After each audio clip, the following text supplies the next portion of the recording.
এখন ধরুন আমি এইভাবে অধম পিছিয়ে তাকিয়ে আছি, আপনি একজন ডাক দিলেন আমাকে, যে অধম বালক, তাই দেখুন আমি আমার চক্ষু তো পেছনের দিকে, আমি কি করে বুঝবো কেউ আমায় ডাক দিয়েছে কিনা?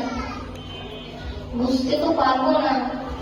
কিন্তু দেখুন এই কথা ভেবে ভগবান আমাদেরকে কর্ম দিয়েছে।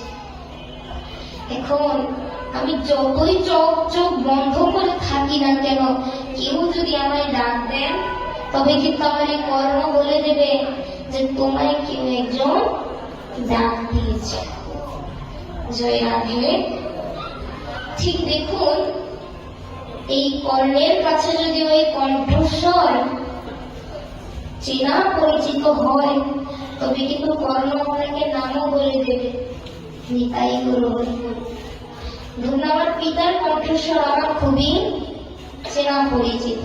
এখন আমি যেদিকেই তাকাই, আমার পিতা যদি আমায় ডাক দেয়, তবে আমার কর্ণ বলে দেবে যে তোমার পিতা তোমায় ডেকেছে, কারণ ওই কণ্ঠস্বরটি তার কাছে খুবই পরিচিত।